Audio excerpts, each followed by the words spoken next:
You, John Fitzgerald Kennedy, do solemnly swear. I, John Fitzgerald Kennedy, do solemnly swear.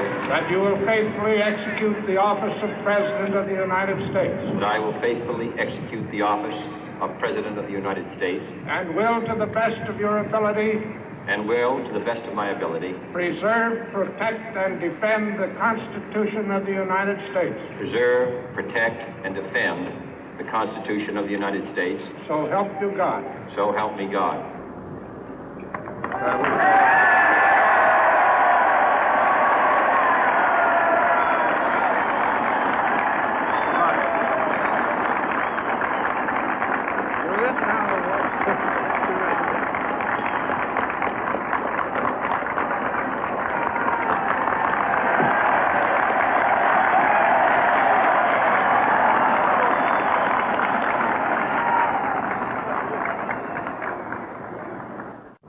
Vice President Johnson, Mr. Speaker, Mr. Chief Justice, President Eisenhower, Vice President Nixon, President Truman, Reverend clergy, fellow citizens.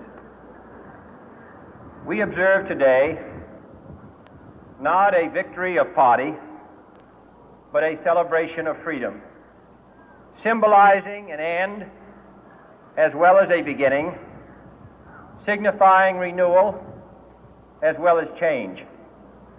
For I have sworn before you and Almighty God the same solemn oath our forebears prescribed nearly a century and 3/4 ago.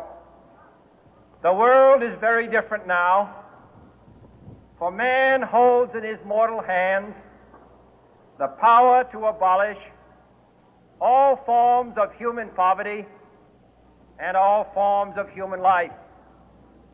And yet the same revolutionary beliefs for which our forebears fought are still at issue around the globe. The belief that the rights of man come not from the generosity of the state, but from the hand of God. We dare not forget today that we are the heirs of that first revolution.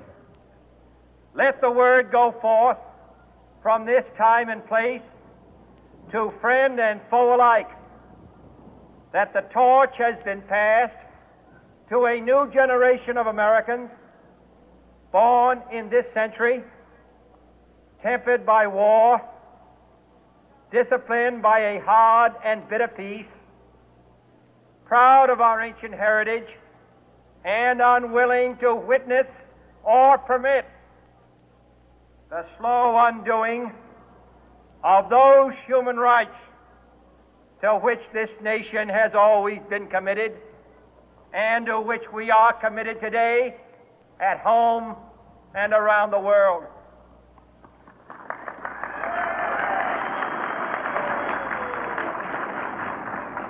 Let every nation know, whether it wishes us well or ill, that we shall pay any price, bear any burden, meet any hardship, support any friend, oppose any foe to assure the survival and the success of liberty.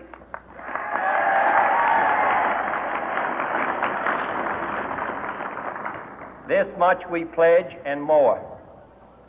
To those old allies whose cultural and spiritual origins we share, we pledge the loyalty of faithful friends.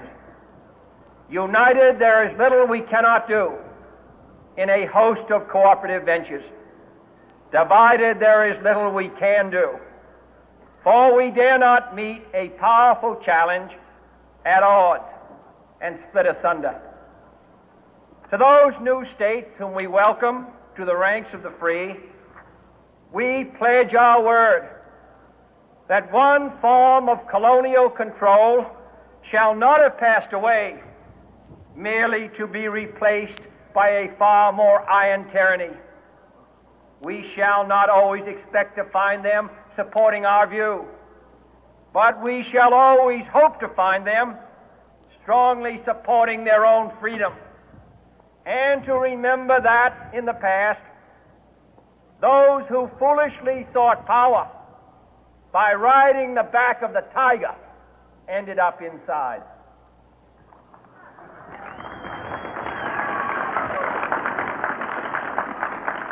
To those people in the huts and villages of half the globe struggling to break the bonds of mass misery, we pledge our best efforts to help them help themselves for whatever period is required, not because the communists may be doing it, not because we seek their votes, but because it is right.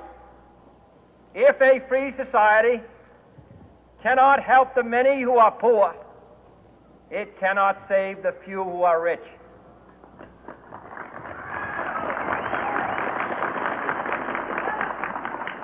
To our sister republics south of our border, we offer a special pledge to convert our good words into good deeds, in a new alliance for progress, to assist free men and free governments in casting off the chains of poverty. But this peaceful revolution of hope cannot become the prey of hostile powers. Let all our neighbors know that we shall join with them to oppose aggression or subversion anywhere in the Americas.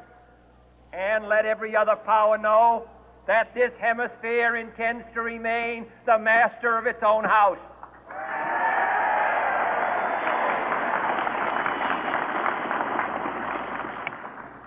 To that World Assembly of Sovereign States, the United Nations, our last best hope, in an age where the instruments of war have far outpaced the instruments of peace, we renew our pledge of support to prevent it from becoming merely a forum for invective, to strengthen its shield of the new and the weak, and to enlarge the area in which its writ may run. Finally, to those nations who would make themselves our adversary, we offer not a pledge, but a request that both sides begin anew the quest for peace.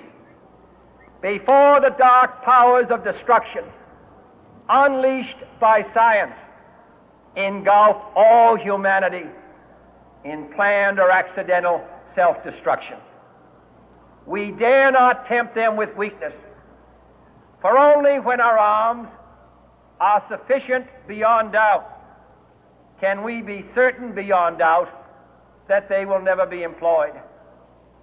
But neither can two great and powerful groups of nations take comfort from our present course, both sides overburdened by the cost of modern weapons, both rightly alarmed by the steady spread of the deadly atom, yet both racing to alter that uncertain balance of terror that stays the hand of mankind's final war. So let us